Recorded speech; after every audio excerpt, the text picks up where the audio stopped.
Thank you. Hello, everybody. And of course, I guess since we're all introducing people, I'll introduce the guy who's about to come over here right now, who is the reason we're here. My colleague at The Nation, frequently a guest on MSNBC, and the author of this book, Horsemen of the Trumpocalypse, which, I mean, a few of them have already left the stable. You need to constantly update this book, because you just don't know who's coming or going without a scorecard. Actually, well, thank you, David. And this is a cool thing. I don't want to make anybody get collapsed or lost ground. That's just a certain dignity in that. There you go. Thank you, David. Thank you, Greg. Everybody for putting this together. What an honor, and how great to see all you wonderful people. And I would have done all these introductions if you hadn't, but I do want to say that I was just delighted to see Lila here. Because Lila, yes.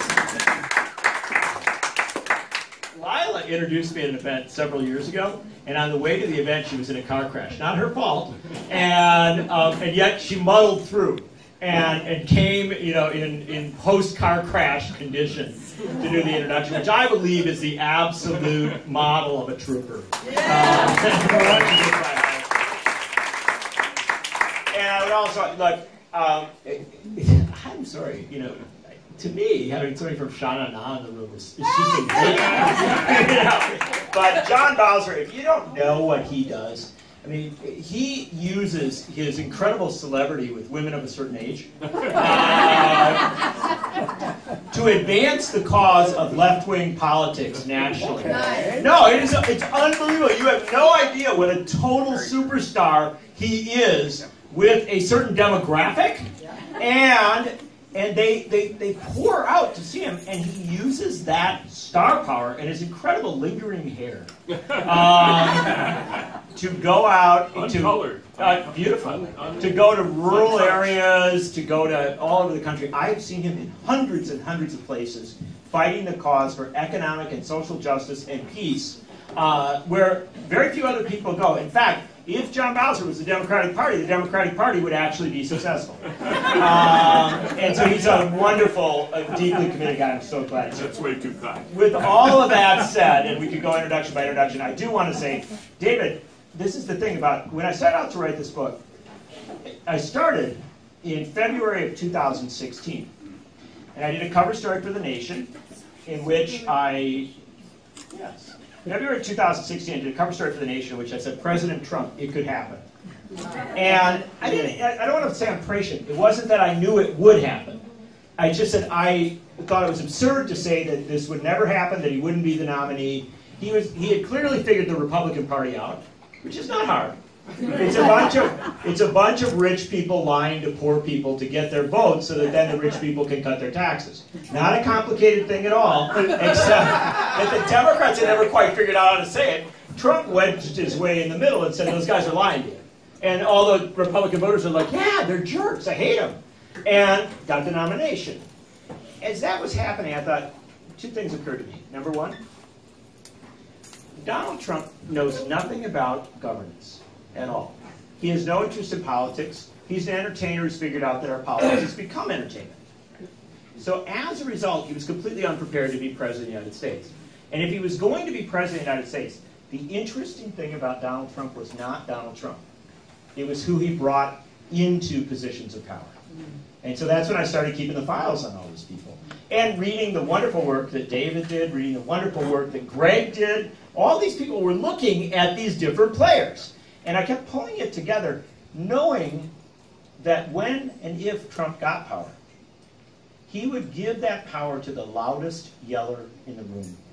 He wouldn't give it wouldn't be like, tell me who's most competent, or who has experience here. It wouldn't even be who's the most conservative. That wasn't it. No, Trump liked to interview them themselves, and it's just like The Apprentice. There's nothing complicated about this. He brought them in, and he said, entertain me. And so people who've been arguing for the nuttiest ideas imaginable for decades got jobs. Betsy DeVos is the Secretary of Education. Scott Pruitt is in charge of the Environmental Protection Agency. And our Energy Department, which handles nuclear waste. The Energy Department is run by a guy who wanted to eliminate it, but forgot which one he wanted to eliminate. And so it struck me that you needed to write about these people, and you also didn't need to worry about who came and went. Right. Because if you know, and I know you do, David, if you know anything about Donald Trump, nobody ever leaves. Right. They don't go away. How did the mooch come back, right? I mean, the fact of the matter is, Steve Bannon's on the back cover of the book. Some people say, oh yeah, he's on one of the horses. He said, well, but Bannon's gone now. Bannon is so totally not gone. In fact, if you know about the Mercers, Rebecca and Robert Mercer, Bannon is more powerful now than when he was in the White House, because he now has a media platform from which to guide it. And so it's a roundabout way of answering your question. And he still has the president's ear, right? I mean, we know that there have been conversations between Trump and Bannon since he was let go. I mean, you know, you're right in saying that, and that's one of the things that I think is valuable about this book, is that there are two narratives that are happening simultaneously that cannot actually be true. And the first is that Donald Trump is incompetent, that nothing he's wanted to get done has gotten done. He's a legislative failure. He's a bumbling idiot, and nothing is actually moving down the road of what Republicans wanted when they captured the White House. And then the other narrative is that actually Donald Trump is incredibly dangerous and a lot of things are getting done. It's just not happening in the public eye. And that's what's actually going on. And so what this does is give you sort of a field guide to the people that are doing the grunt work that is moving the ball on all of these different parts of the system, particularly the regulatory system, which is what they focused on sort of early on. And as we get some mood lighting in here. And so that's what I think is interesting about that. Now, you've updated this through, I think, May. I think there's stuff even from May or June of this year in here. So you were able to sort of get a head start on some of these things that have already moved through the system. I mean, maybe you could tell us what we should already be worried about in terms of that. Well, I appreciate that tough, unanswerable question. No, I mean, David, you've actually been writing about some of it. And you've been, and David and Gregor, it's sort of like the situation was, it's my night. It could be either of theirs as well, because you're surrounded by people who are doing incredible work. But the interesting thing about the Trump administration is that almost everybody who's been empowered within it, including Trump himself, they're obsessed with Barack Obama. They hate Barack Obama. And I think the hatred is it's deep-rooted, it runs strong, it's a uniting factor. And so one of the things they're seeking to do is to undo everything Obama did. And that doesn't make Obama perfect by any means. Obama didn't do enough on a lot of stuff. There's plenty to criticize. But what he did do is their obsession. And I'll give you just one simple example. I wrote about it about a week and a half ago. I know everyone in the room remembers Trump's Charlottesville press conference, the press conference where he's talking about Charlottesville. It was one of the most horrific moments in American history. I mean, they will be talking about this 50 years from now.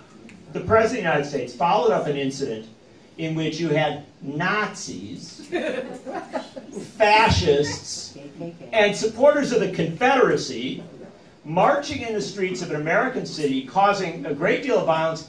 A young woman was killed. And his response was to say, it's two sides to every coin, and there's some very fine people marching out there, and you're sort of like, well, of course we're going to cover that. We have to. But what was interesting about that press conference was that standing behind him very uncomfortably through the whole thing was Elaine Chao, the Secretary of Transportation. And many people were like, well, why is Elaine Chao there? Does he want to show the diversity of the administration? Does he Is he interested in kind of rebuilding his relationship with Elaine Chao's husband, Mitch McConnell? Which is another story. No, she was there because it wasn't a press conference about Charlottesville, it was a press conference about infrastructure. And what they were announcing that day was that they were overturning Barack Obama's order as regards flooding. So this is just like days before Houston. And so Barack Obama put a simple order down. He said, you know, look, we're seeing a lot of flooding. We're having a lot of superstorms. It looks maybe like this climate change thing is kind of changing things.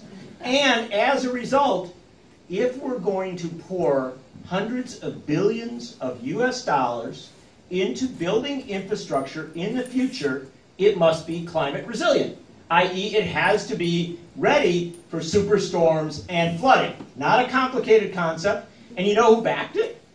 Liberal Democrats and a whole bunch of fiscally conservative Republicans who said, yeah, and if we're going to spend the money, we might as well make sure the bridges stay up. Crazy concept. The only people that didn't like this idea were the developers and the builders who like to put all sorts of property along waterfronts and build it closer and closer to the waterfront. They didn't want restrictions on infrastructure. They wanted the roads to be built easily out to their condos that they're putting in places that they shouldn't be. And this rule was overturned barely 10 days before what we saw happen in Houston, so that today, from here on out, all that money they're talking about, billions of dollars to rebuild Houston, to rebuild infrastructure there, comes with no guarantee that it will meet this basic standard of the future. And that's an answer. I can go department by department, agency by agency, where they have reversed not just what Obama did, but sometimes what George Bush did. Which, by the way, he's starting to look a little better, right? Not much better. I'm still for impeachment, but you know we got to catch up with the latest one. But they're undoing so much, unwinding so many of the protections. This is what Naomi Prince writes about, and we'll write more about it in a great new book coming soon. What I argue here, and Naomi Klein, what I argue in this book is a very simple concept. We have to stop obsessing with Donald Trump. That doesn't mean we stop covering him. We cover him every day, and we cover the tweets, the whole bit. But we have to also recognize that if Donald Trump went to sleep tonight, like Rip Van Winkle, and slept for the next 3.5 years, the people he has put in positions of power would do untold damage to the United States. And so if we only look at Trump, we miss the real story of what has already been put in place and, frankly, what is already happening. And by the way, this is, I just want to tell you, this is exactly why I hate John Nichols. In fact, I used to be investigative before I was investigative before, and I've always wanted to grow up to be John Nichols, you know, like he combines investigative reporting with covering all the tweets and everything else, insanely prolific. And here, and I didn't know, I have agents saying, what are you going to write next? And I'm looking around, all this stuff is going on, you know, and he has the answer.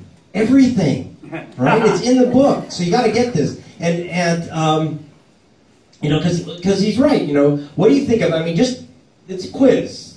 Don't have, who do you think I'm talking about when I say orange-stained, gelatinous glob of malicious mendacity? Who comes to mind? Or just simply, you know, psychopathic narcissist. And I don't know who you're thinking of. The whole but yeah, see, that's the point. There is this, as John just said, there is a distraction factor, okay? You know, his thumbs are going, all right? And what we are missing, okay, is this, okay? Because what's really going on when people are, see, because we're now all at the circus, okay? And so we're watching the hippo and the tutu, you know, with this tweeting, with the Twitty in chief. And then, but what you have to look at is, okay, it's like this Volkswagen, you know, with the big clown pops out, and then another clown, another clown, another clown. So what we have here, is a Volkswagen with about 240 clowns popping out. And the thing is that they're really scary, armed, and dangerous clowns, okay? And, you know, I mean, look, the book, you know, I'm going through it, I'm enjoying it. I mean, well, wait, Sean Spicer? The book is getting thinner day by day. Can I promise you? Let me promise you this. This is what I'll promise. I'll promise you this. Spicer will be back. Yes. No, they'll all be back. Yes. Donald Trump never gets rid of anybody. Yes. He never really fires. He never really. And you Yes. know, have you noticed? Have you seen Reince Priebus carrying his boxes out of the White House yet? Do you know that? Do you know when Spicer was supposedly gone? You know when Spicer's last day was? Like Tuesday. It was Friday. Yeah, it was, like it was Friday. He was there all that time. And so one of the mistakes we make is that we think, well, because, you know, His Highness announces it, or somebody else reveals it on a Friday night at 7 p.m., that it is in fact so. The fact of the matter is, you cannot understand Trump if you simply listen to what he says about stuff. What you have to look at is the reality of what's happening. The reality of what's happening is that these people, whether they're in or out, often have as much influence with Donald Trump. And the one final thing, and you don't have to hold the mic here, but the one final thing is, I have all these people who will say to me, yeah, well, Bannon's gone now. What I will tell you is of the 42 people I profile in the book, like 40 are still there. Yeah. But they say Bannon's gone now, and so that's good news, right? And most of our major media is like, oh wow, Bannon's out. That's a big change there. Now, understand this: hometown boy Stephen Miller is still there, and you know, saying that Bannon is out and Stephen Miller is still there. And everybody knows who Stephen Miller is, right? You all chased his kids out of high school. Or Jason Miles. Stephen Miller's a kid from Santa Monica who is but this is the interesting thing. If you have a Stephen Miller still in the White House, close to the president, and then you've got a Bannon outside talking to him on a regular basis about how they coordinate things and how they make things happen, is Bannon less powerful or more powerful? And so one of the points I make throughout the book is don't fall into the trap of who's where at any given time. Understand where the power is. And in every one of these agencies, I look at how much money they have, how much staff they have, and how much flexibility a person in charge of a different cabinet area, whatever, has. And I'll just give you a simple concept. We mentioned Rick Perry moments ago. One sentence. Take this in. Privatization of the management of nuclear waste. Start thinking about what a great job the private sector does with so many other things, and imagine a can of nuclear waste out at the end of the parking lot. This is the kind of stuff that you have to be afraid of, because if we're not afraid of this, if we're not watching this on a daily basis, these things will happen. And here's one thing that becomes more difficult with that. So I'm doing this project at The Intercept. One of the things that we've all seen Trump do in the big ceremonies is hold up the executive order with his name on it, with that bizarre signature, and he looks around and he shows it to the cameras. And the executive orders have actions in them, and those actions have deadlines.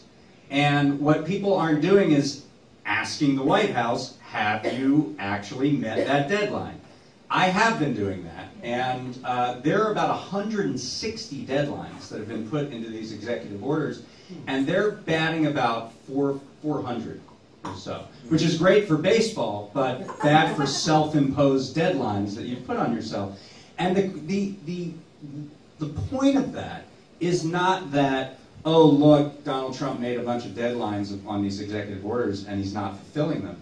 The point is that he's not telling you what these changes that are being made. We have FOIA'd every single agency, Freedom of Information Act. every single agency for these reports. Most of these are reports to the president.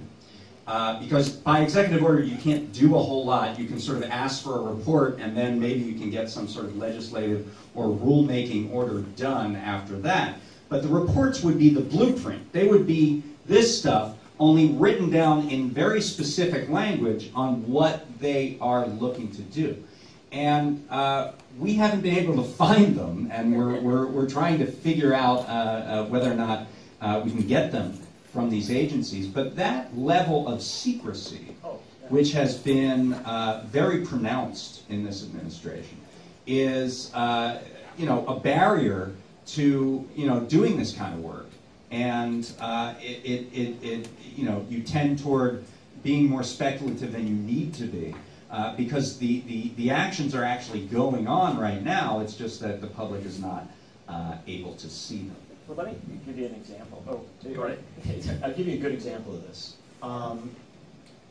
At the Environmental Protection Agency, Scott Pruitt has been working harder. Although I think it was at Intercept. I don't know who it was that showed he's been flying around the country a lot with using the plane to go back to Oklahoma every weekend and stuff like that. And as well as all these other guys, they've taken a corporate model into these jobs that they have. And so they're like, oh, we got a plane? I'm going to fly to Fort Knox and watch the eclipse. And so there's an abuse of the position that, frankly, in other administrations would have been huge, would have been dominant. But the other thing is that when they are there, we worry a lot about secrecy. It's a big deal. But often what they're doing in the open but uncovered is an even bigger deal. Yeah. And Pruitt has been systematically dismantling everything we've been trying to do on climate change. And I mean, shutting panels down, shutting scientists down. And there's an incredible example of what happened right after the flooding in Houston. Scott Pruitt's response to the flooding in Houston was to say, I don't want to see the media going out and interviewing climate scientists. Because that would be, as Pruitt said, opportunistic. And you're thinking, well, okay, that's a pretty serious problem, because here you have the Environmental Protection Agency telling you, don't listen to scientists. And then the spokeswoman for the Environmental Protection Agency condemned scientists for speaking up about climate change and its relationship to storm surges, flooding, and things like this. So we have people running major agencies of the federal government who are actively attacking truth tellers. And that's, you don't have to, it's not just what's done in secret. That's up front, and it's profound. And there's one other aspect that I'll throw into the mix here, too. Because people are so obsessed with Donald Trump and do such a lousy job of covering everything else that's going on, very few people, aside from these two guys, and some, well, probably most of you, but are recognizing that we are restructuring the federal government and restructuring how Washington works as regards the military-industrial complex. And you keep hearing about the generals. And I profile all of them in here. The generals are the adults in the room. As if that's the only standard we should have. Captain Harris was an adult, right? I mean, there's a lot of adults in the room who don't do what you're supposed to do. Now, the generals actually, by and large, are doing what generals are supposed to do, which is to ask for more money for the Pentagon and plan wars, okay? So who is the bad player in this regard? Rex Tillerson. He is dialing down the State Department as a functional balance against the Pentagon. He is weakening it on a daily basis. And we don't cover that as much as we should. We don't cover the fact that at OMB you've got a guy in Mick Mulvaney who was considered so crazy that his fellow Republican members of Congress isolated him. Now he's in charge of writing up our budgets, and his concept for a budget is to say, we're giving dramatically too little to the Pentagon and dramatically too much to Meals on Wheels. Literally, he was saying, defending moving money from Meals on Wheels over to the Pentagon.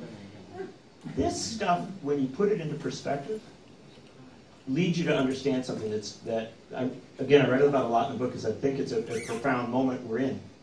Dwight Eisenhower didn't say we had a fully formed military-industrial complex. He warned us about what could happen. If you read the speech, it's very, very clear. Well, I would argue we are fully realizing, and despite everything that presidents from Johnson to Bush and all these other players along the way, we are realizing the military-industrial complex at the most frightening level. A dysfunctional and often dismantled State Department up against a supercharged Pentagon, people who are willing to have austerity at home to fund massive military buildups. I mean, this is scary stuff. And then, I always remind people that Eisenhower gave 2 great speeches as President of the United States. One was the military-industrial complex speech at the end of his term. But the first great speech he gave, shortly after becoming president, was the Cross of Iron speech in 1953. And in the Cross of Iron speech, he said as a general, as the most well-regarded general in perhaps the world at that point, he said, every time you build an aircraft carrier, you take money that could build a school. Every time you build a new weapon system, you take money that could build a hospital. And so he went through this, and he did it as a general, saying, budget priorities matter. I can't begin to emphasize to you that when you put these pieces together and group these players together and look at what they are doing, they are realizing the tremendous fears that Dwight Eisenhower, a Republican general, put down. Number one, that you would have a military-industrial complex so unbalanced, so out of control, that it could act as it chooses. Civilian control dramatically dialed down. But at the same time, you would have squeezed out the resources from domestic programs to such an extent that really the definition of where we're going comes from the Pentagon rather than from the great mass of people. I warn you, this is where I'm not saying this is where we're headed. This is where we have arrived. And it is the fact that our major media doesn't cover this on a daily basis and put things like North Korea into perspective on this, not to say that we shouldn't be concerned. I'm very concerned about what's happening in North Korea. But the fact of the matter is, we need to understand that we've undermined our diplomacy. We've undermined our ability to use foreign aid. We've undermined the genius of this balance and made it so imbalanced that I fear the avoidance of war becomes dramatically more difficult. And that's something I would suggest to you, you're not hearing that. Most of the times it's, right, what did Trump tweet about today, right? But it's not. This is a problem. We don't have an ambassador to Germany. We have about half of our nations don't have ambassadors. It's unusual that he told the sitting ambassadors to get the hell out. Yeah, he didn't have them consult. He didn't have them consult. I talked to ambassadors and worked on this book. It was an incredible thing. The ambassadors said, yeah, I came back a couple days early. I said, I'll be around the State Department, glad to talk to my successor. And they said to these ambassadors, we don't want that. They also have hired corporate management restructuring teams to look at the State Department to figure out how to make it as efficient as a corporation. Well, you want to know something? Diplomacy isn't efficient. Diplomacy is hard. That's also not. That's not just at the it's all over. State Department. There are these things called regulatory reform officers, and they won't tell us the names of who the regulatory reform officers are and who the task forces are. But ProPublica has been digging around in this, and they found reports of. I mean, it's everything you would expect. It's people who were lobbying the government now, brought into the government to deal with that. But one thing that we talk about a little less, and I'll go to you, Craig. When we talk about the military-industrial complex, is the industrial side of that. And one of the things I write about a lot is corporate concentration and the accumulation of corporate power, and we're seeing that now play its way into defense in a really interesting way.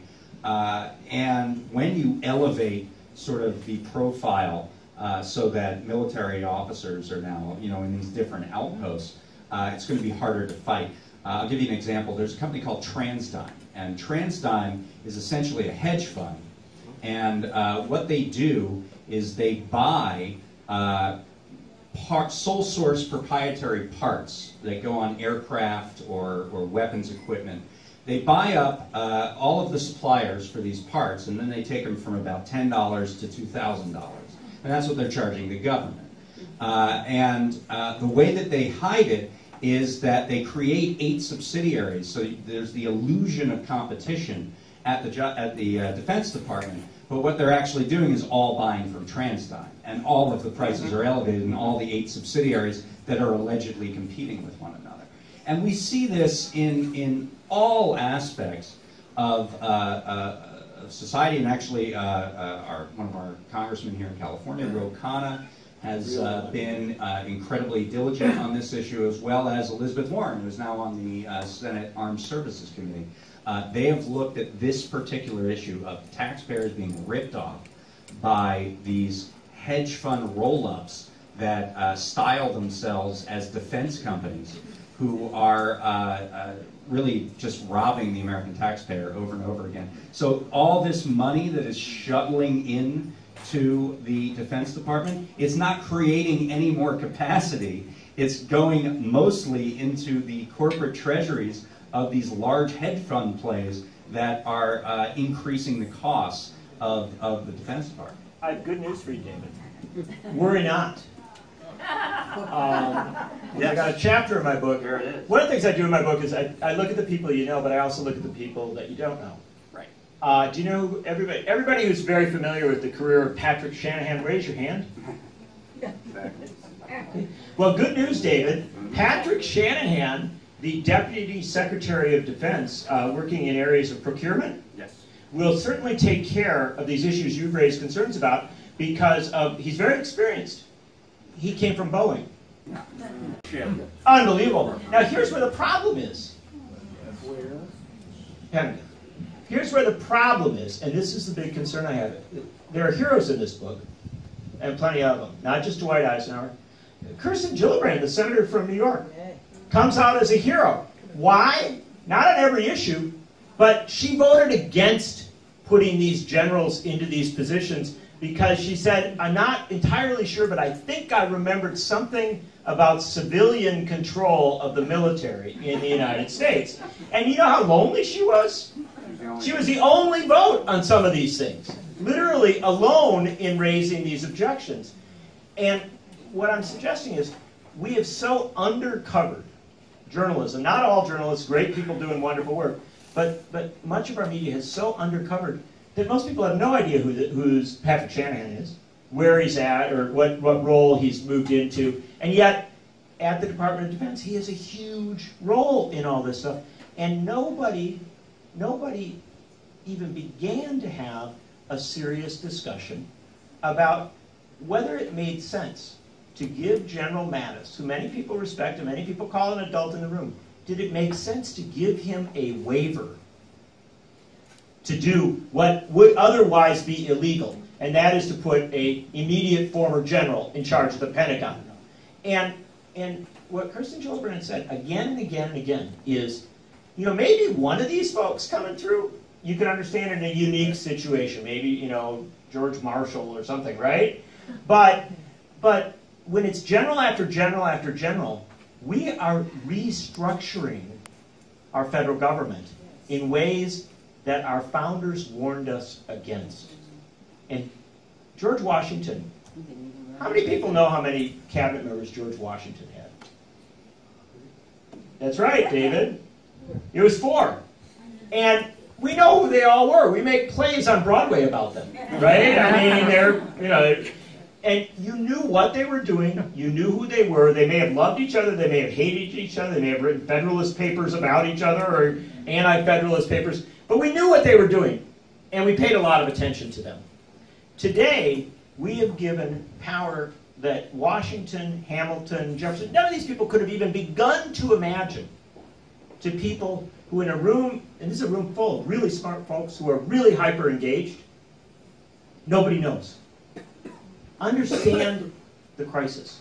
The crisis is that we have an immense amount of power distributed to people who were not held to account in the process by which they obtained that power, who are not being held to account today. And one of the things I do in the book again and again and again is look at the confirmation process. Right. And it's a horror show. Heroic people trying to stop things, no question about it. Elizabeth Warren trying to stop Jeff Sessions. And yet, again and again, they're shut down. And on some of the worst people, even a lot of Democrats saying, oh, well, I've got to vote for some cabinet picks. Or now we have the thing where suddenly Gary Cohn is a good guy. Right? And I don't want to hop around too much here, but just to give you an example. When we do examine them, we allow them to play us. And so Gary Cohn, who is Goldman Sachs, right? I mean, he is Goldman Sachs' guy. He runs government Sachs from the inside. He's a hero now because he prepared a letter of resignation that he didn't put in because he thought there was just things were getting a little crazy in the administration. Well, yeah, but here's where the problem comes in. What does it take to get him to submit the letter? Right? I mean, it seemed to me like there was plenty of reason for it. And so what we understand is, how did that end up on the front page of the New York Times? Was it leaked? I don't think so. I don't think that things about Ivanka and Gary Cohn and these people are leaked against their will. They're self-leaked. There you go. Okay, I have questions. By the way, if you just joined us after the commercial break, this is, for our viewers at home, this is John Nichols here with us, is the author of this brand new wonderful book, Horsemen of the Trumpocalypse. So, yeah. So, okay, this is a lot of fun. It's like a book that you read in the loo, because you just kind of flip back and forth and like it. I'm like, really? So fun question. Who's the dumbest in the whole crew? Who just is like just frick stupid? Okay, now this is I believe there was once a senator from out in the Dakotas who during a debate somebody said, you're standing up for principles here that are just incredibly stupid, they're absurd. And he said that, if people believe stupid and absurd things deserve representation as well. and exactly, you got it. She actually knew the name. Very good. What was that? Roman Hruska. He actually, It was because of a Supreme Court nominee who was stupid, and he said the stupid people have a right to representation. And brilliant. This is the best crowd ever. But It was the Supreme Court judge. Oh. Bork, yeah. No, I don't know that. Bork actually. I think it was Abe Fortas.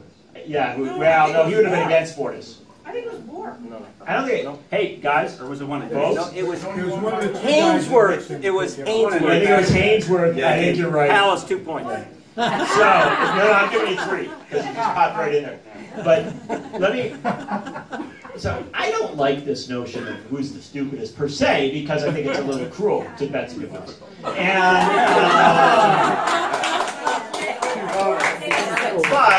But if we're gonna talk about, so I'm not gonna talk about stupid. I don't think that's fair. I don't think that's cruel of you, Greg. But I would just suggest that I spent only one person gets 2 chapters in this book: the opening and then a chapter inside, and that is Betsy DeVos, because her confirmation hearing demanded a chapter unto itself. When the woman who fashions herself as the greatest expert on education around was asked basic questions about education programs and couldn't distinguish between federal and state programs and didn't know, literally acknowledged to Maggie Hassan from New Hampshire, she didn't know, some of the basics about the department. This is a stunning performance. It was disqualifying, not on the basis of anything that was said about her, but what she said herself. And then it got to the core. Why is this woman here? Why is she present? Now again, I'm not saying she's stupid. I'm not saying she's incompetent. I'm just saying she's not very good at doing a confirmation hearing. And so here you get to the core of the matter. Bernie Sanders, late in the hearing, said, this is about, I don't want to be cruel here or anything like that, but I'm interested. Do you think that if you and your family, Eric Prince included, that if you and your family hadn't given over $200 million to Republican candidates, some of whom sitting on this committee, that you would be sitting here today as a nominee to be Secretary of Education of the United States. And Betsy DeVos's response to that was quite incredible, because she did not say, of course I would be here. I'm an expert on education. I've taught education. I've served on school boards. I've served on state boards of education. She didn't say that because she couldn't say that. She's never done those things. And so she said, well, I think it's possible. Excuse me, that she literally said, I think it's possible. And yes, in America, where we have the campaign finance system that we have, yes, it's possible. But even she could not lie to herself sufficiently to say that she should be there. And so that would be the roundabout, polite answer to the question. Who is in this dark cave of yours? Who is the most evil and dangerous? No, you may not say Betsy DeVos again. No, I wouldn't. No. What's that? No. No, I wouldn't say that. Here's evil, and I'm going to put it on two levels.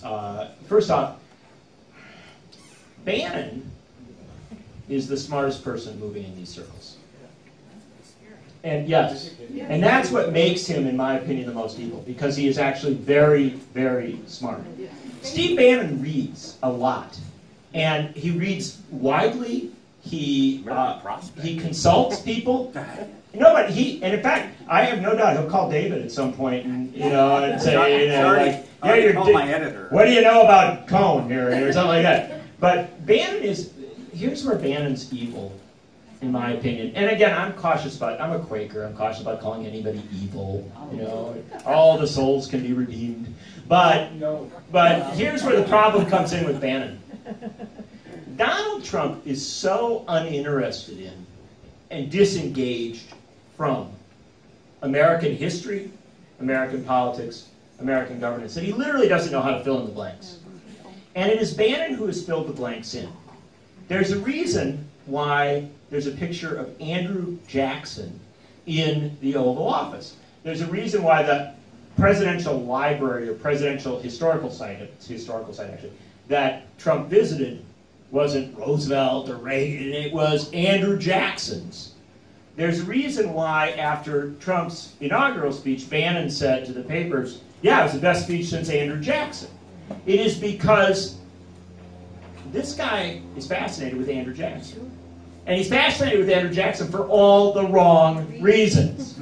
And, literally they say, Andrew Jackson, he was a great populist.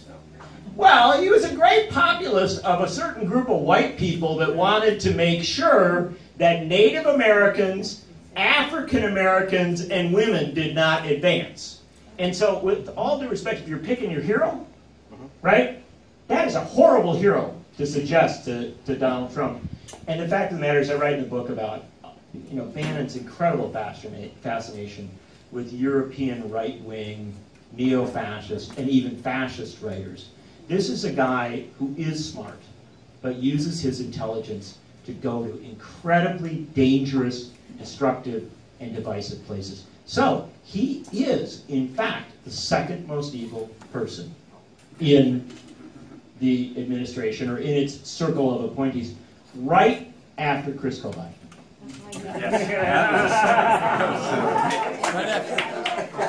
It's the latest. And, yeah, I mean, a guy you know rather well. Actually, he did call me, by the way. Chris Koch. Yeah.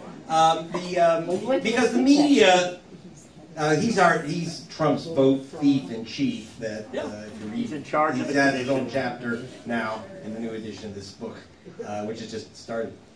You're never going to be done writing this, right? No, it's a full employment project. Right.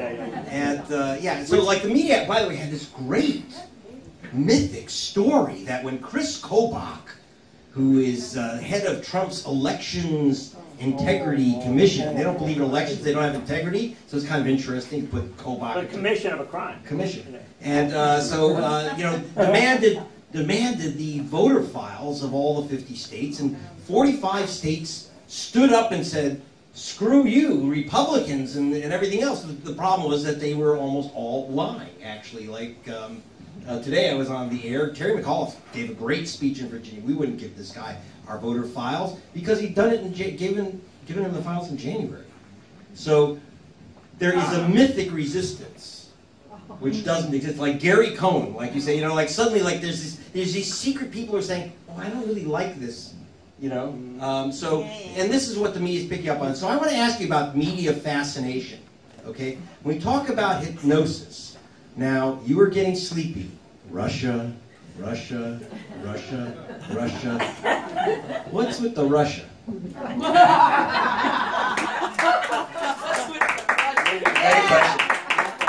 So, I write about Russia. I do write about Russia as well. And, you know, look, I assume all three of us have actually talked to members of Congress about what they've seen, you know, because they're actually shown the intelligence data, and so they can go in and take a look at it in a room in D.C. And when you talk to the people who have looked at this stuff, what they'll say is there's pretty good evidence that Russia tried to mess with some things. I mean, and it isn't the first time, and it isn't the only country. There's also a lot of evidence that they weren't as successful as they wanted to be. But the Russian stuff, we keep running it through the election. What I argue in the book is, and I think David would be very sympathetic to some of this, is the Russian stuff is a financial story. And in particular, understand this. Our Secretary of Commerce, Wilbur Ross, became the Secretary of Commerce because he arranged to bail Donald Trump out of one of Donald Trump's many bankruptcies. That's how they, you know, there are so many people in the administration who Trump knows and trusts because they got him out of bankruptcy. Our ambassador to Israel was his bankruptcy lawyer. No, I'm not kidding. I mean, this is incredible stuff. But the Wilbur Ross thing is fascinating because when you look at Wilbur Ross and you look at his relationship with the Bank of Cyprus, which he's a major player in, and that bank is also, it's tied to Deutsche Bank, right?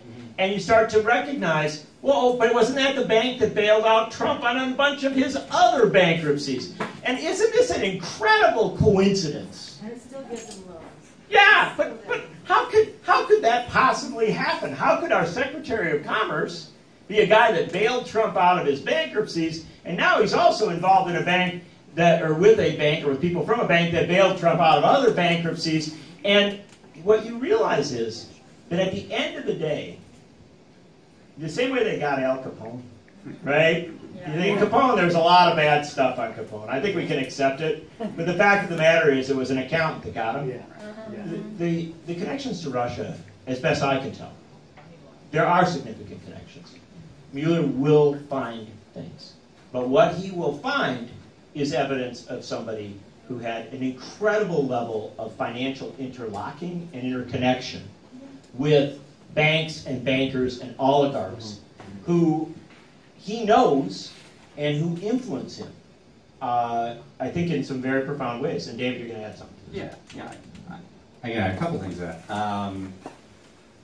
One thing to add in the Deutsche Bank element of this that doesn't get talked about a lot is that at the time of the election, Deutsche Bank was involved in negotiations with the federal government over their treatment of mortgage-backed securities during the housing bubble. It was a large fine that was going to be administered.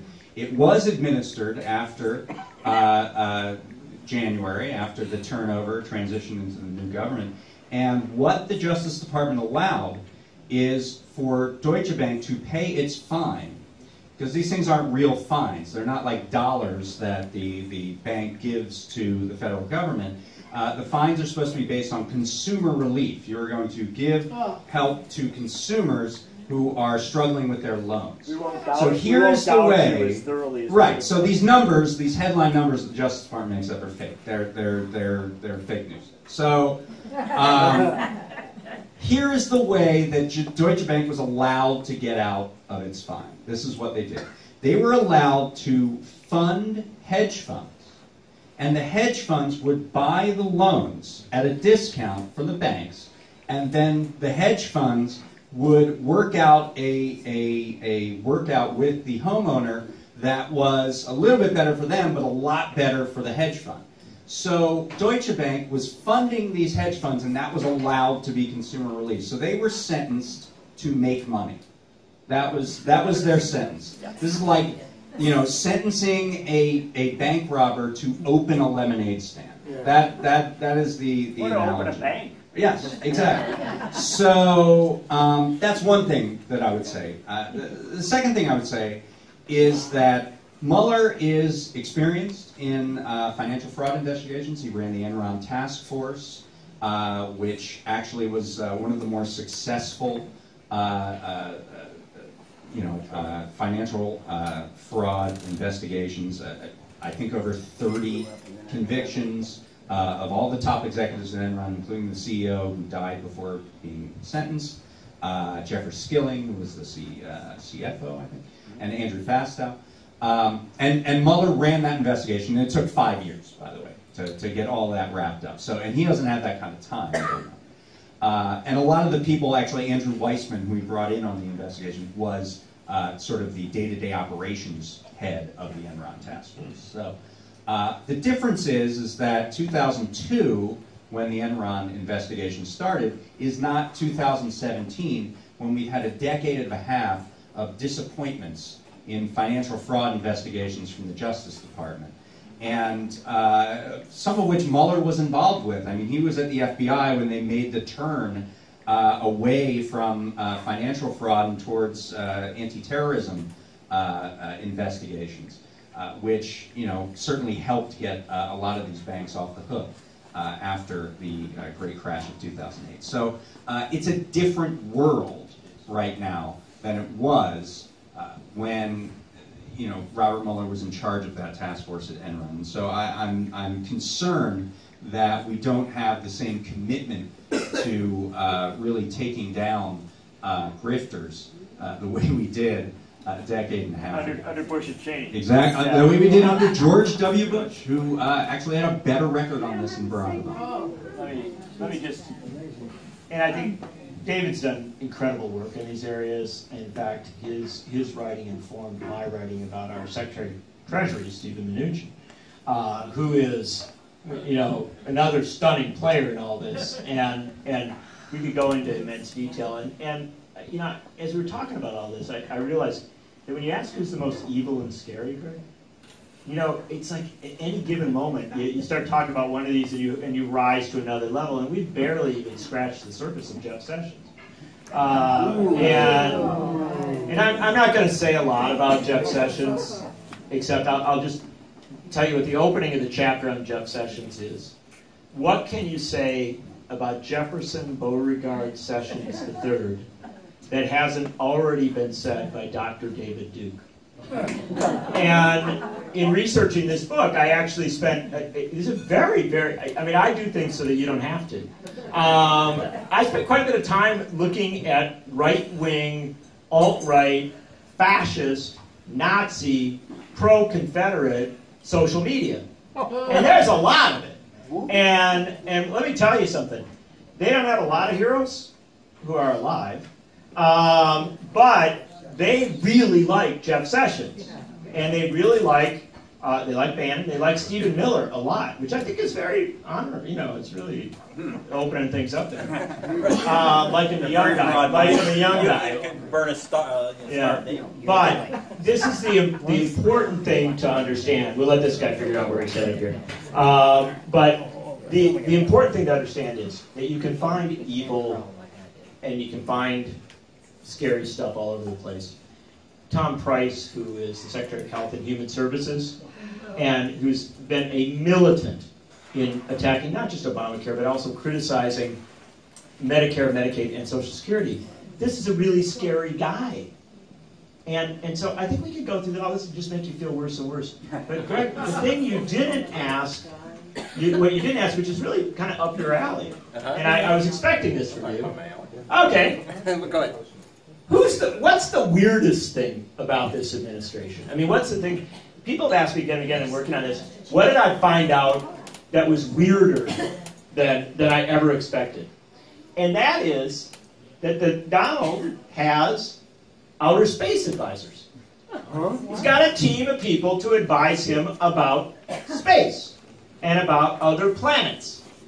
And what they are advising him is that you should consider privatizing the moon. And I have a chapter on this. And I gotta tell you, this, I mean, you start reading it, and it makes, you know, like fascist social media seem, you know, not so weird anymore because this is so much weirder. But these people are so into privatization. They are so into giving things away to corporations that they have seriously explored what steps need to be taken to allow you to do mineral extraction on planets and to use those planets for settlement and for all sorts of structural initiatives. And you'll be pleased to know that the person who's sort of in the forefront of this, giving a lot of advice and counsel with a number of other folks, is Newt Gingrich.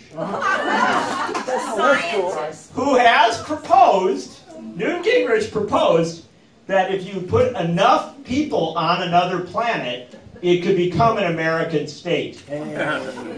And so I write a lot about this, not because it's the only thing to be afraid of in this administration, but it's important to understand this is where they go to on privatization. But to get to this, and this is where we get back to scary, to get to that, to get to exploring that, you have to eliminate or exit our existing space treaties. And our space treaties are one of the most successful things that we ever did. In the 1960s, when people were sending folks to the moon, and everybody was saying, wow, this is an amazing thing happening, the United States and the other countries that had the capacity to put someone or something into space wrote treaties in which they agreed that no one could claim a planet as a region. You couldn't claim it like you did, like the colonialists did. Nobody could colonize a planet. Nobody could use it for commercial purposes. And nobody could use it for military purposes. I want to warn you. When you find the craziest stuff in this administration, you also find the intersect with the most scary stuff.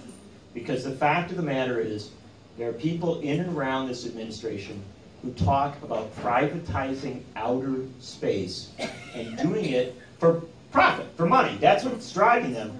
But to get there, you have to open up the heavens to weaponry. This is a terrifying administration, not because of the things that Donald Trump says and does. This is a terrifying administration because the people he has given power, the people he encourages to just take over agencies and go where their whims take them, are people who are on the fringe of any discussion among conservative Republicans. These are the people that conservative Republicans used to push away. Donald Trump has plucked them from the fringe and put them, in many cases, at the center of power in this country. And if we... Yeah, there's no great shakes. And if we do not, get serious about expanding our focus of looking at all these people, we run the very real risk that at the end of Donald Trump's presidency, people will say, oh, Donald Trump, he was a failure. His approval rating was down at 20%. The impeachment came quickly. But what we won't see is that the people who are around him, behind him, who have encouraged this experiment, will be totally satisfied. They will have knocked down environmental protections. They will have knocked down protections against fraud. They will knock down protections against violation of our voting rights at the most fundamental level. They will have restructured the country. And we have been so busy watching the clown perform that we didn't see that they were literally wheeling our treasure out of our treasury and taking it and putting it in their pockets. For those of you who happen to be listening to this on today, I want you to know that this brilliant character speaking next to me is John Nichols, the author of the new book, Horsemen of the Trumpocalypse. And I'm also here with David Dayen, and this is Greg Palast. Okay, so any other? Okay, so now, yeah. How about some questions? Wait, please, wait. Wait. We're gonna bring you a microphone This is amazing. because we are recording for We want to radio. record it for the camera, so speak loud. Hey, could you stand up? Thank you. As an historian, I tend to read history more than I read political material until recently. And I'd like to know if No, you... this is for the camera, so speak loud, please. Okay, You're sounding great. okay. I like the work of Tim Snyder, and I'm wondering if you consider in your book, or if you'd like to talk about his take, which is not so much granular, but structural. Yeah, I mean, His new book is called On Tyranny, and it's Yes. based on his work on the Holocaust. and I think that this concern about structural change is a really big deal, and without going too far down any tracks, because I know we don't have an immense amount of time. Let me just suggest to you that in every chapter in this book, I try to do a couple of things. First off, I try to explain who this person is, how they got here, but then I try to explain the power that they have. And I'm especially interested in getting beyond the personality and getting to structurally what they do, how they run a different agency. And what I want to emphasize is that there are some things that are very powerful and very good in our society that are not written down as laws. It is the sense of how an agency should operate. It is the sense of what it should do. And I think this comes around to some of what you're asking about. Imagine the Department of Justice. Its name is justice, right? We have a sense that it should be on certain sides of things. Bobby Kennedy, but also, there have been so many Republican attorney generals who've actually been very honorable folks who've done, some things that were really, really vital. We now have a Department of Justice in the United States that is not, by any measure that I can find, interested in civil rights or civil liberties. Or justice. Or justice.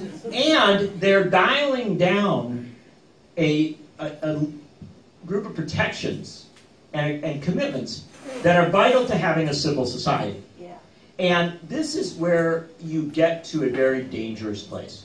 Because if you tell people that our standards that we have had for a very, very long time, at least since the end of World War II, that those standards are now out the window, and our Department of Justice won't be intervening in all sorts of areas, you begin to understand how perilous things are. And I will go to a core concept that I came to in writing this book, and that is Donald Trump's function as President of the United States is to show us how vulnerable the American experiment is. And he does it on a regular basis. He has he's reminded us that after Al Gore won the presidency by the standards of most countries around the world, but it didn't happen because of the Electoral College, that the Electoral College really is a problem because it happened again. And yet we didn't address that structural flaw in the founding experiment. He has also shown us that cabinet government has grown into something so immense and so powerful that you can now put people in charge of agencies. They can change the direction of how those agencies operate so that we become Orwellian. The Environmental Protection Agency is not protecting the environment, right? The Securities and Exchange Commission is run by a lawyer for the people that the Securities and Exchange Commission is supposed to oversee. The Federal Communications Commission is run by a former lawyer for the companies that the Federal Communications Commission is supposed to oversee. And suddenly, all of these entities that the American people know to have been created to do certain things, to make sure that we can communicate freely, to make sure that we are not defrauded, to make sure that when something bad is happening, the Department of Justice will intervene. They're all at odds with themselves now. And if we don't recognize that, we won't begin to recognize what has to be done to replace this administration. This is a big deal. Many people ask me at these events about the Democratic Party. And what I tell them is, the next president of the United States will have a workload that's almost unimaginable. The next president of the United States has to be as inspiring as Franklin Roosevelt at his very best. The next president of the United States has to be inspiring as John Kennedy at his best. I mean, literally, because you're not just going to be putting new people into positions. You're going to have to reconstitute the regulatory state. You're going to have to reconstitute a balance as regards to the military-industrial complex. I mean, this is huge stuff. And if we're not paying attention to the deconstruction, trying to stop it at every turn that we can, if we're not doing that, we won't begin to know what to ask for in the next president of the United States. This is a big, big deal. This is, I can't begin to tell you that we can't delink this stuff with politics. We have to recognize that where we're headed right now is to an incredibly dangerous place, and to undo that danger will be an incredibly profound task. And if Chris Koch gets away with what he wants to get away with this election commission, our ability even to undo it may be undermined and limited. So, we do not meet in comfortable times. I'm the most optimistic person you're ever going to meet. I think we win. But I tell you that we don't win without knowledge, and we don't win without a real understanding of what's going on. Take some more questions. Okay, let me grab, there's a gentleman way back there, right there. Wait for the mic to come. Wait for the mic to come to you. Go. Okay, well, okay. I was overruled. Go ahead. Yes, sir. Okay. Speak up. There was a recent Reuters poll that said that showed that 88% of the people that voted for Trump would do it again. Yeah. So do you think if you could get those people to read and understand your book, would they change their vote? Absolutely. And I also say, Dad, that my book makes a fine holiday gift. Look, what this gentleman put on the table is an important concept. The knowledge of this stuff is powerful. And I'll give you a very simple example of this.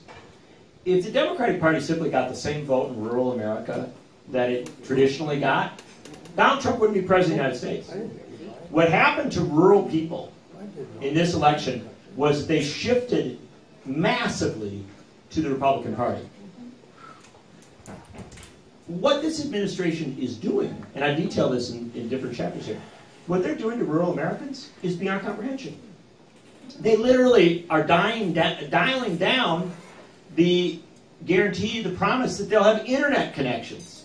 They're undermining the build-out of broadband internet. I mean, for rural America, that's what connects it to the rest of the country. They are, Betsy DeVos, her programs for education are devastating for rural schools. They literally will obliterate and undermine rural schools, not because Betsy DeVos is out to do that per se, but by that shift of funding over to private schools, that lack of support. We're going to have a profoundly significant impact here. The Department of Agriculture is run by Sonny Perdue. This is a corporate agribusiness guy who has a terrible record on these issues. And so, yes, I do believe that one of the things that the book does is give people information if you want to go out and make that case to that 88% that remains. But one of the things I also argue in this book is that, again, coming back to Koch, one of the problems in 2016 was that huge numbers of people who should be highly engaged with these issues didn't vote. And so one of the things that we need to do is take the energy of a resistance to Donald Trump and to make it connect to people where they live and in what they care about. And one of the things that you can do by that is to look at these different agencies, look at these different sectors of government, and say, maybe you're not interested in everything. You don't have to be. But if you're a farmer and you're interested in whether you're going to be able to continue to farm, you should learn about what's going on at the Department of Agriculture. If you live in some area of this country that is pristine and beautiful and wonderful. You should learn about what Ryan Zinke is doing at the Department of the Interior to our federal lands. You know, again and again and again, the more knowledgeable we are about what this administration is doing in all of these different areas, the more likely it is we can actually communicate with people about it. But you aren't going to win if you simply say, Donald Trump's a bad guy. Because you know what? A huge portion of Donald Trump's supporters live off that. They like that. You know, he's a tough guy. He says no to everybody. He picks on everybody. That's great. They're all good with that. And so what I'm arguing is, let's get beyond the clown show. Let's get beyond the circus and tell people, you may like Donald Trump. You may like that he's a bad guy. But you know what the reality is? He's a pure reflection of everything you don't like in government. He's put people in positions of power who are going to harm you. And here's the detail on it. Yeah. Okay, one quick thing, because I had to give you an example of what happens on the ground. Take the new Injustice Department. Okay, my cameraman, Zach D. Roberts, who's in Charlottesville, a young special education teacher, black, 5 Nazis jumped on him, beat him with metal rods, brass knuckles, a 4-foot section of a piece of lumber, kicked him with metal-tipped boots. And one thing that the media hasn't even mentioned, they also pulled out a 9mm Glock semi-automatic to try to discourage our cameraman from shooting. We got that information. We have those pictures in high detail resolution. I called the Justice Department's hotline on Charlottesville after Beauregard Sessions said this will be a priority for us. It went dead 6 times. Finally, because I used to be a Justice Department FBI do investigations, I called people I knew on their cell phones, 3 agents, who said it's dreadful. Finally, you know, we got some callbacks, but still, we have the names of the perps. We have the guys who did it. We're still trying to identify the guy with the gunman and a couple of the others, which the FBI is more than capable of if we gave them the high-resolution photos and they would work with us. That ain't happening. See, because what's happening now is it comes down from the top. I saw this in the Bush administration when I was at BBC television, and I saw my friends at the FBI slipping us stuff saying they're stopping the investigation of bin Laden family. Okay? So we saw what happens when you poison the top. The word gets down. As they told me at Justice, doing what should be done is a career killer. You don't want to be the guy, the agent tagging the neo-Nazis. That ain't popular, because you might have gotten one of the nice neo-Nazis that were beating the school teacher. This is what's happening on the ground. And it's going through these agencies from the top down. And anyone who resists will be removed. And you know that, John. So I just want to tell you, this is for real. Thank you. There you go. Let's take some more questions. More questions. Jan. Wait, please. Just wait. Can you hold on? Yeah. We need your... Okay, well, I'll say this first. Wait. No, this is not to the radio. This will be over. Okay. So this Saturday, I think it is, progressive Democrats of the Santa Monica Mountains are going to be progressive Democrats of Santa Monica Mountains are going to be honoring Harvey Wasserman and Ed Pearl and Barbara Lee, who is one of the courageous Congress people. Yeah, heroine. So you should probably look on the internet, or you can see. There's flyers over there. So that was just the promo. Little promo. And you have a commercial announcement. Okay, so I have a question. Going back to who's the most stupid, who's the smartest, etc. So what is happening with Ben Carson? Is he in your book? Ben Carson. And again, we're talking with John Nichols, the author of Horsemen of the Trumpocalypse. Dr. Carson. Yeah. Ben Carson, I'm glad you brought him up, because I enjoy talking about him. As he does about himself. But here's the interesting thing.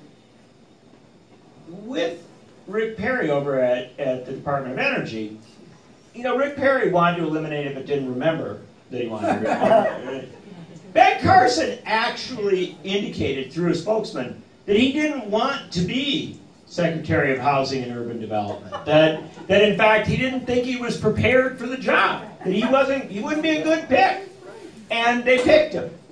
Why did they pick such a weak person with no experience whatsoever to oversee the Department of Housing and Urban Development?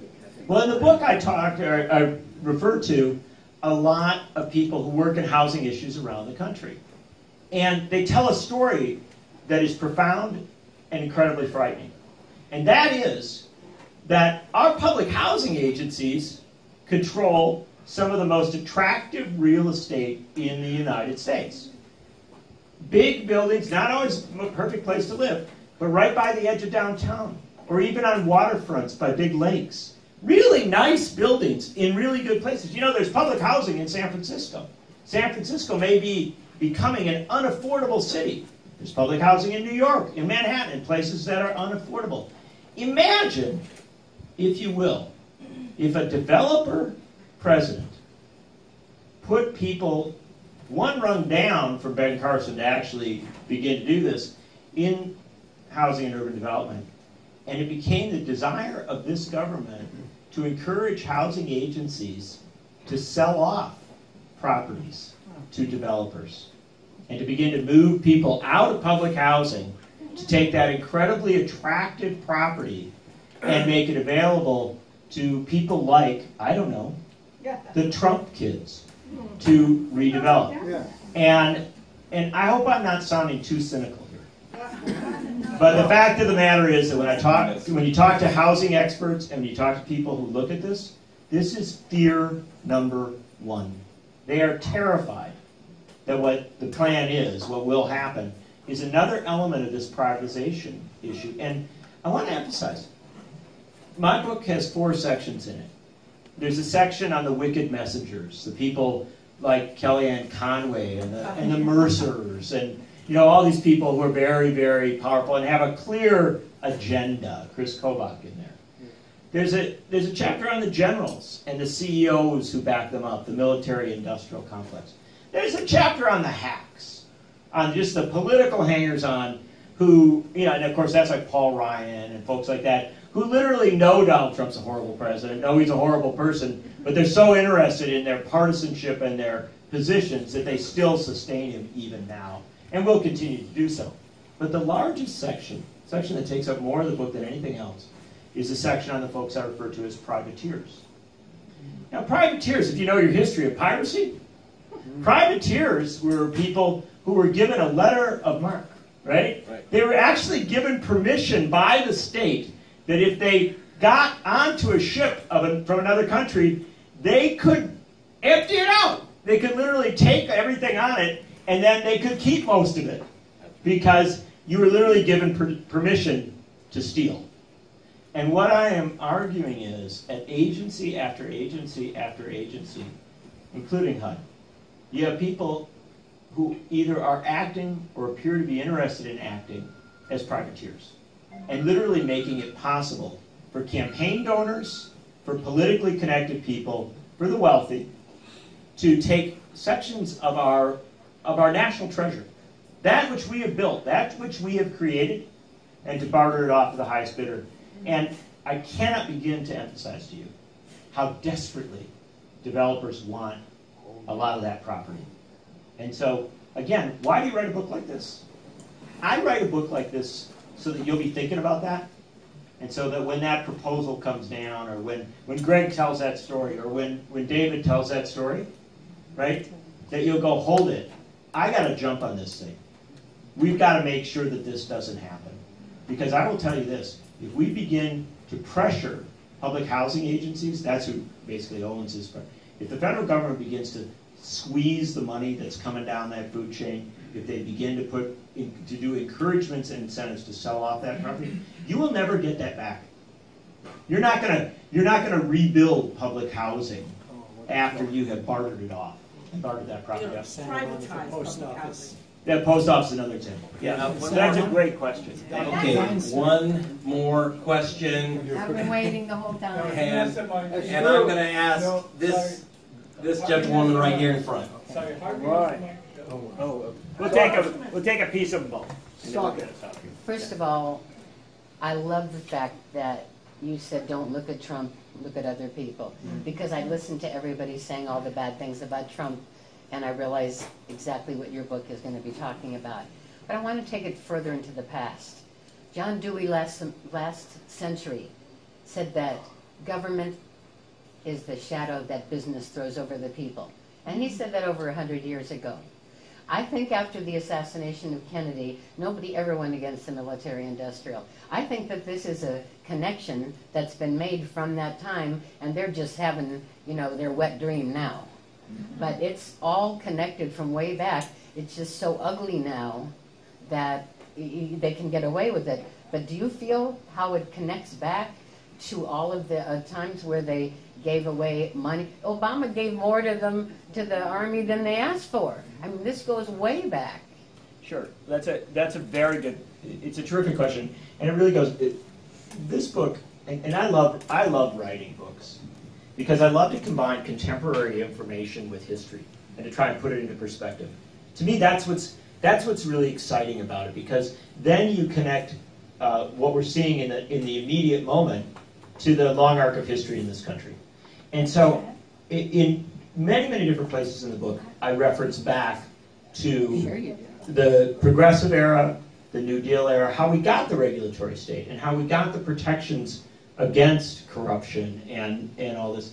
And there's a great quote, I use it in some of the chapters on the military-industrial complex, from George Norris, who is almost lost to history, but George Norris was one of the greatest United States senators in America. Republican? Well, Republicans are always good ones.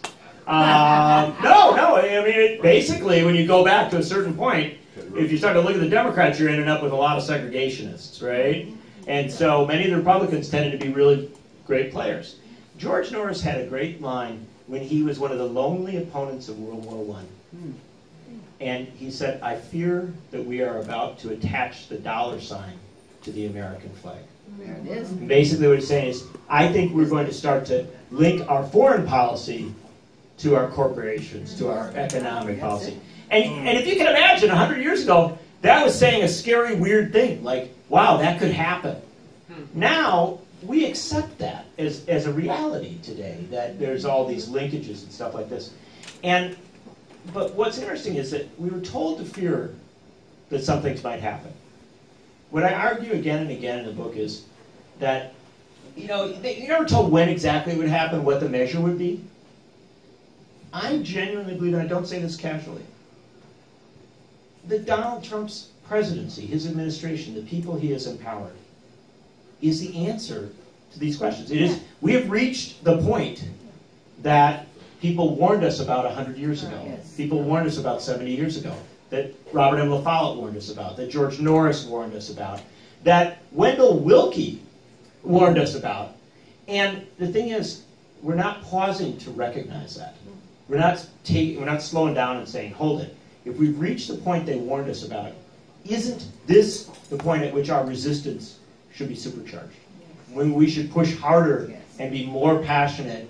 And of course, on this day when the DACA statement came down, what is resistance but solidarity, right? Our first and foremost job is to be in solidarity with those who are harmed the most, right? With those who are immediately targeted. My mother is 87 years old.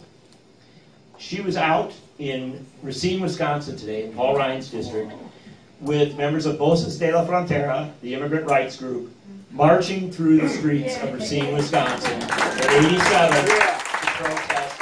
And my mother's ancestors fought in the Revolution. But she's proud to be standing with immigrants today. And she does it because she understands this long arc of history. We didn't start right. We started by allowing human bondage. Yes. As a country, we started with a lot of mistakes. We have struggled over 250 years to try and get some things right. It is immoral. It is fundamentally wrong to let a wrecking crew take charge of that which was created and to systematically deconstruct it. But we can't understand how wrong it is until we understand the history of how we got here. And so one of the things I do again and again and again in the book is to go back to that history and tell us what is now threatened. I also think that history empowers us. It allows us to talk to our friends and neighbors and to say, you know, look, maybe you don't agree with me on everything, but you must agree with me that when we fought a war to end slavery, that was a good thing. And when a president of the United States seems to struggle with calling that out, and to imagine that monuments to the people who fought on the side of maintaining slavery must somehow be defended as part of our heritage, that's a loss of historical connection. That's a delinking of us from what we know to be true. And what I would suggest is this happens in every area. It happens in energy policy. It happens in environmental policy. You know, Richard Nixon created the Environmental Protection Agency, right? Yeah. And I mean, if we're at the point now where we're undoing the good that Richard Nixon did, then it is a time at which to pause, restructure our concept of the resistance, to say, yes, I happen to believe Donald Trump should be impeached and removed from office. But I also happen to believe that Jeff Sessions should be impeached and removed from office for lying to the U.S. Senate. That Scott Pruitt should be impeached and removed from office for lying to the United States Senate. The fact of the matter is, I know we won't impeach them all. I realize that that's too big a dream. But what I do want you to understand is that the standard that says that a Richard Nixon needed to be impeached, needed to face impeachment for his high crimes and misdemeanors, is now being met in agency after agency after agency, even the agencies that Nixon himself created. If we begin to put that history together with what we know today, we speak with a righteousness that is appropriate to the times in which we live. It is moral to resist. It is necessary to resist. But it is not enough to resist Donald Trump. Yes. It is necessary to resist everything that he has put in place. Yep.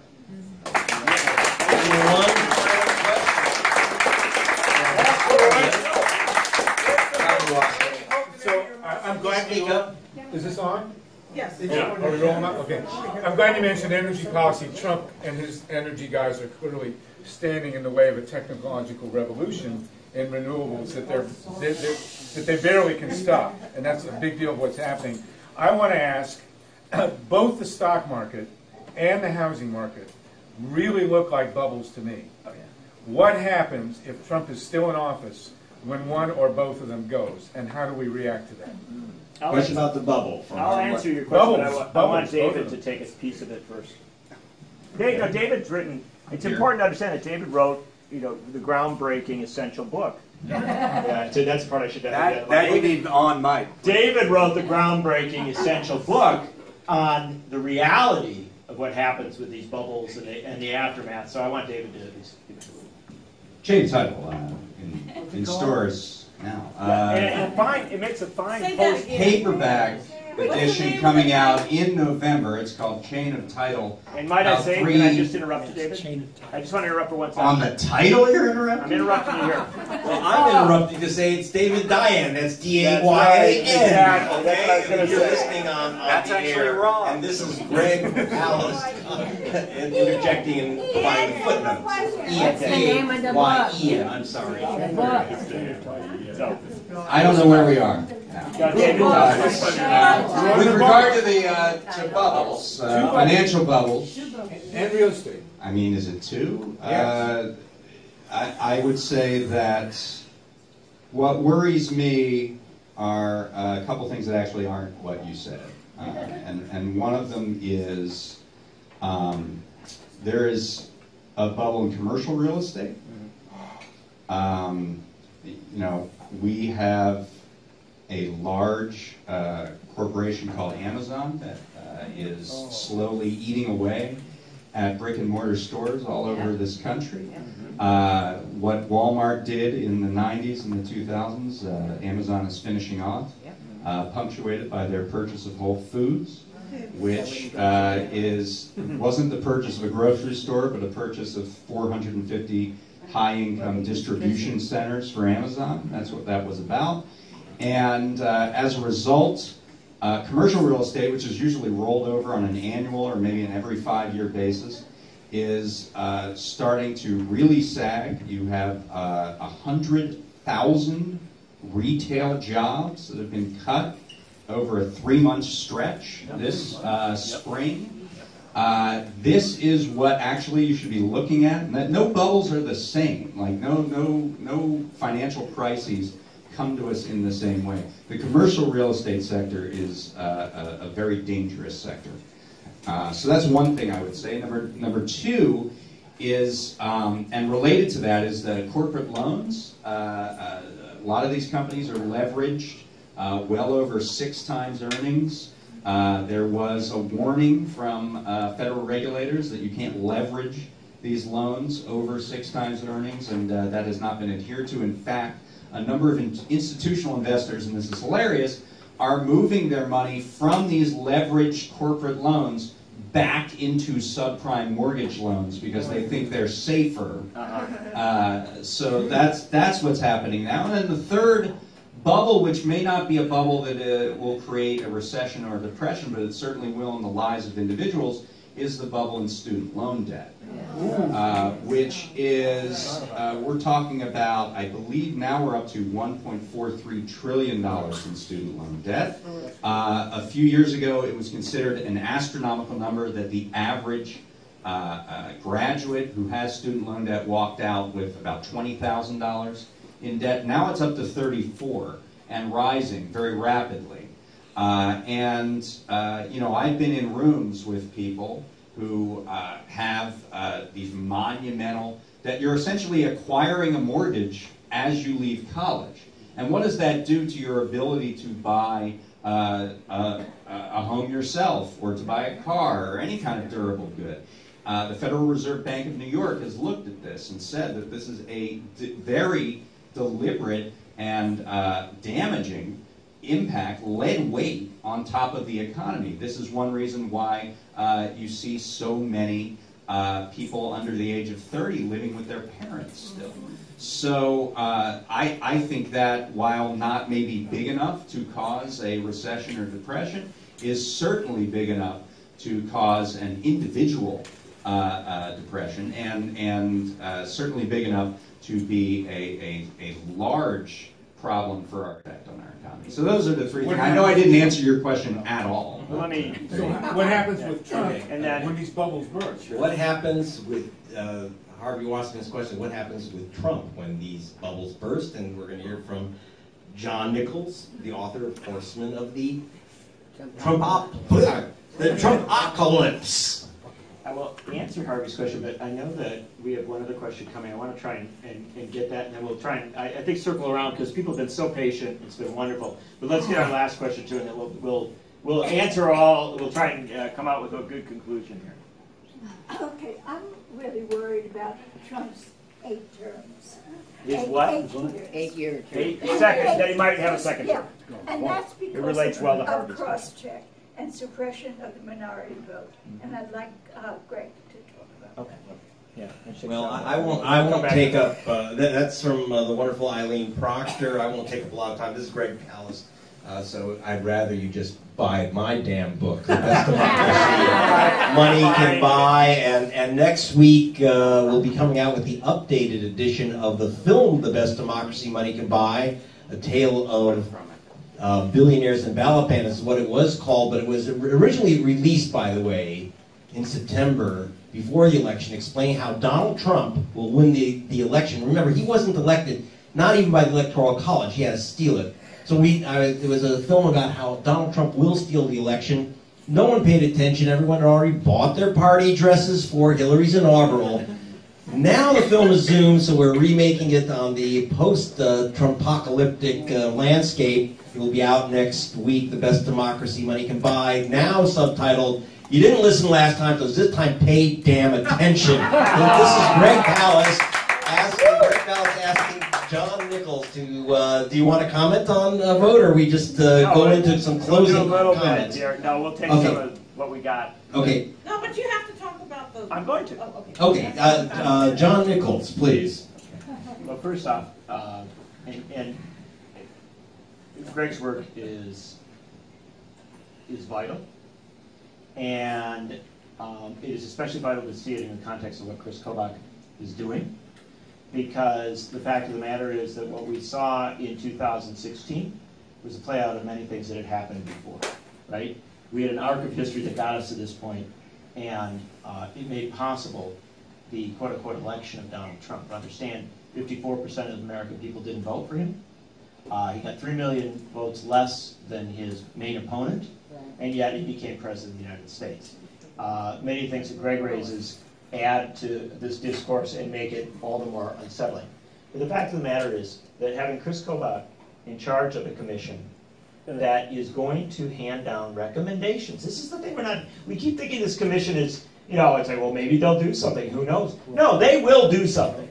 They are going to hand down recommendations. Those recommendations will come quickly. They will go to the states, and they will encourage the states to make it dramatically harder to vote. That's right. And they will connect funding, federal funding, I believe, to that pressure on states to change how voting is done. This puts our democracy into tremendous peril. And don't imagine for a second that they will only talk about classic voting.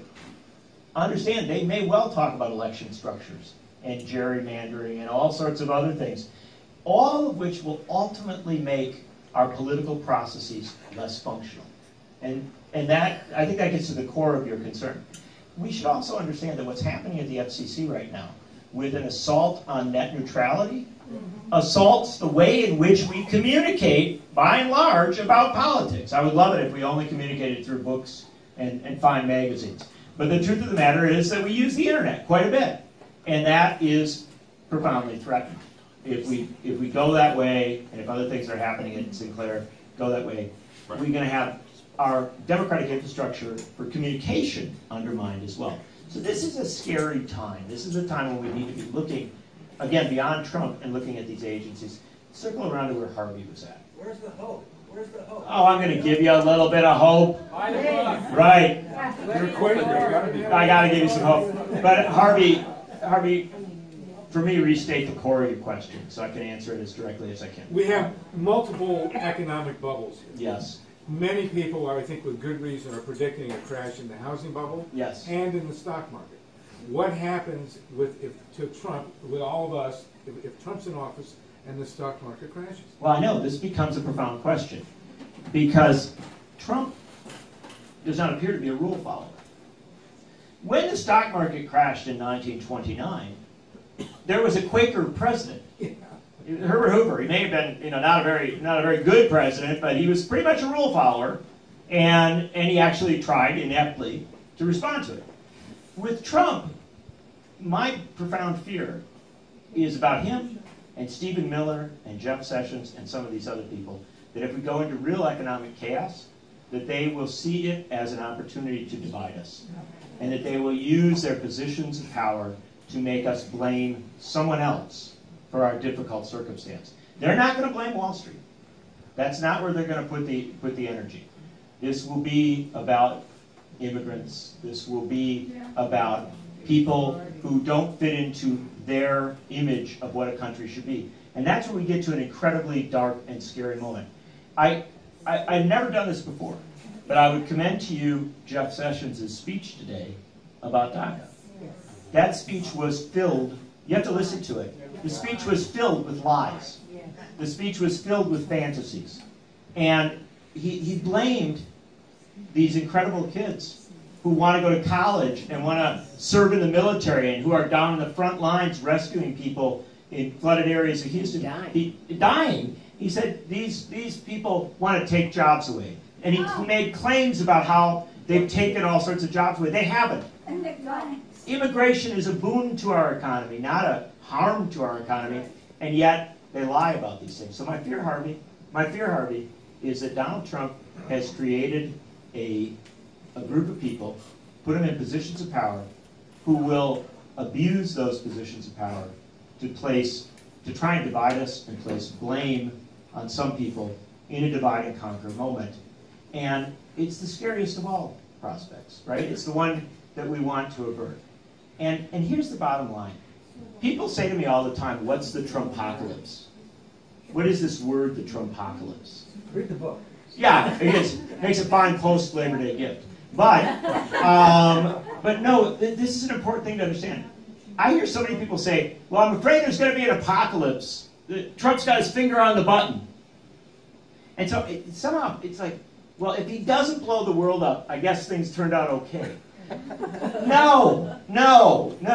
There is the possibility of a Trumpocalypse, which is that all of the things about Donald Trump that scare us the most, that unsettle us the most, his approach to Muslims, his approach to refugees, his approach to immigrants, his approach to questions of race and literally everything that came out of Charlottesville, all of these things that deeply and profoundly unsettle us will be intermingled with economic crisis, right?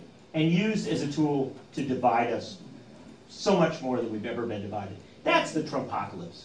That the American experiment itself unravels in ways that it becomes difficult, almost impossible for us to restore. And I want to avert the Trumpocalypse. I don't want that to happen.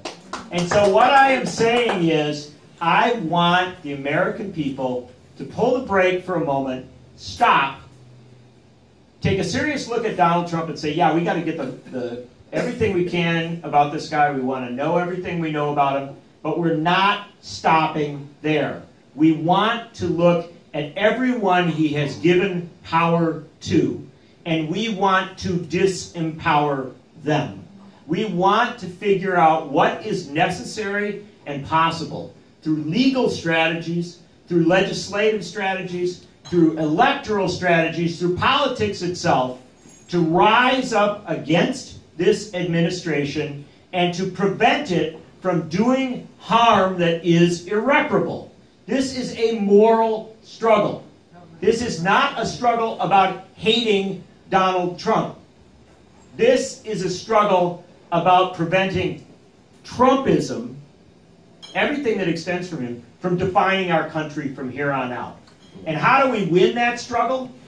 I will promise you that struggles against dangers of this sort and threats of this sort in this country have begun in rooms smaller than this, with crowds smaller than this. There is a point at which we say, we're going to change this. We're going to stop this. We are going to get the knowledge we need, and we are going to go out there and undo the damage before it's done. You can't do that just by listening for the next Donald Trump press conference or reading the next Donald Trump tweet.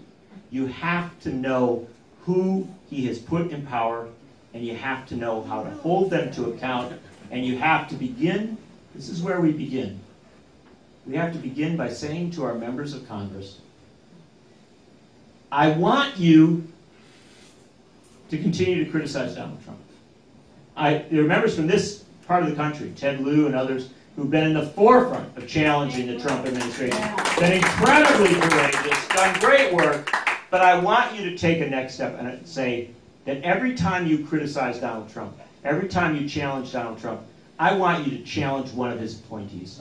I want you to challenge somebody that he has given power to. And I want you to educate your constituents, to use your opportunities to be before the media and to talk about this. And you say to me finally, well, who does that? Is there anybody that's doing that? Are we seeing anyone who's doing that? Ro Khanna is. I've been very impressed by how Ro Khanna, a new congressman from Northern California, is done it. Ted Lieu does do this. He talks about people beyond just Donald Trump. And I'm going to close with the hero. I'm sorry, she is my hero. She's the person, she has spoken to me since 2001. She's spoken for me since 2001, and that is Barbara Lee. Yay, Barbara Lee, on a regular basis, calls these people out. And she does it on issues of war and peace, and issues of economic justice, but also issues of what's happening to Africa and what's happening, things we haven't even talked about tonight. But I'll close off with an example of what I think you should ask of your members of Congress, because I don't think we ask enough. Yeah, I wanted to support impeachment. I'm delighted that a congressman from the LA area has actually moved impeachment resolution. But my hero, yes, Brad Sherman, moved it. Did very good. My hero is Pramila Jayapal. Yeah. Oh, from up in Seattle, Washington. And here's the bottom line. Pramila was an immigrant rights activist who got elected to Congress last fall. She was barely sworn in when Donald Trump came down with the Muslim ban. She was home in Seattle, and she learned that there were people on a plane at the SeaTac airport in Seattle that they had put on a plane and were trying to fly out of this country. Pramila Jayapal got a court order and went to the airport with that court order and with her aides on a Saturday night. And she said, I'm here to deliver this order. I'm going to get these two people off this airplane. And they said to her at the security gate, I'm sorry, you can't go through. You don't have a ticket. And she said, well, what happens if I do go through? Well, that might shut the whole airport down. You don't want to do that. You don't want to destabilize everything. And she said, if I have to. And they finally let her through, and that congresswoman went out on the tarmac of the airport to deliver that paperwork, and those two people got off that airplane, and they were not illegally, at Donald Trump's order, flown out of this country. They went home to their families, and that didn't happen.